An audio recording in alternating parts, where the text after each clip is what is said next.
This is the HockeyDocs Podcast, your deep dive into the stories behind the game, hosted by Aaron Bell. Longtime OHL Communications Director, photographer, documentary filmmaker, and author. From junior dreams to championship teams, we spotlight the players, coaches, and the moments that shape the game. Now, let's drop the puck on this week's episode. In this episode, we go back to one of the most pivotal chapters in OHL history, the creation of the Eric Lindros Rule. In 1989, Lindros made headlines when he refused to report to the Sault Ste Greyhounds, the team that drafted him first overall. That single decision shook the league and forced Commissioner David Branch to re-examine how top-tier talent entered the Ontario Hockey League. In this story, you'll hear first-hand accounts of four major voices who lived it. Sherry Basson, the longtime general manager, Jeff Toohey, former OHL GM and player personnel director, Eric Lindros, and Bob McKenzie, TSN's hockey insider who covered it all. The whole reason of not trading your first-round pick is because, and this is another thing about Branch, he didn't want the agents deciding where a player should go. Because then it was too easy for someone to call up and say, my player won't report to Erie or won't report to wherever. And he wanted it as an equity thing, so that wouldn't, and he was very strong on that too.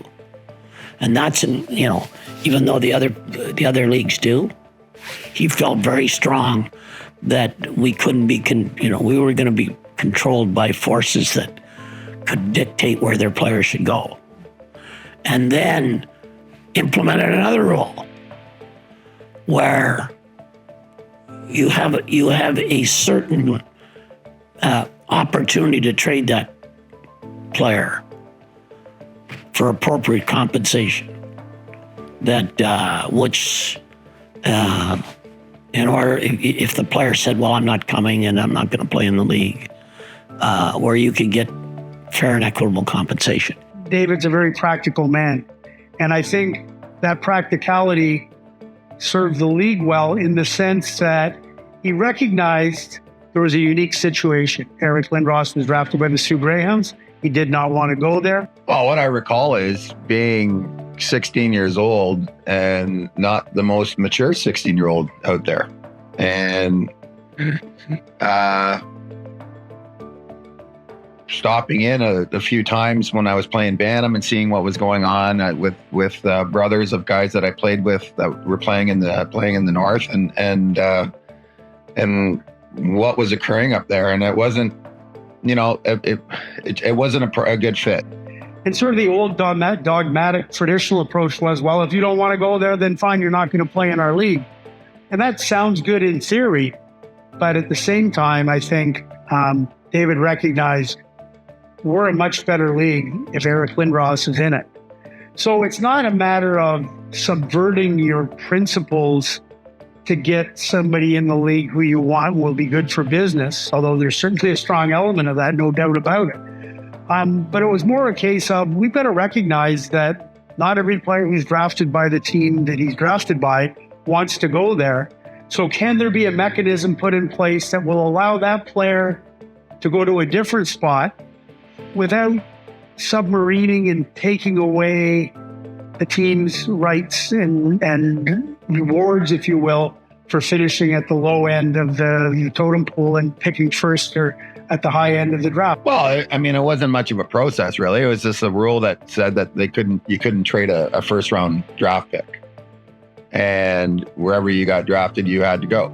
And basically, they reversed it. I had an offer to go to the University of Michigan on a full scholarship. I had graduated high school in 2.5 years, written my SATs, and had good marks in that, and was all set to go from CompuWare to the University of Michigan if I wasn't traded at Christmas. So I ended up getting traded around then and heading over to the World Juniors, and came back from World Juniors and went right to Oshawa and university hadn't, the semester didn't start until the spring. So I went to the high school in Whitby, which is right on the border of Oshawa. And then from there, I went right to York for that summer and started taking, university classes that summer. So they put in place not just a rule for Eric Lindros, although he was the impetus for change, but even that exists today, where players don't want to go to a particular franchise in the OHL.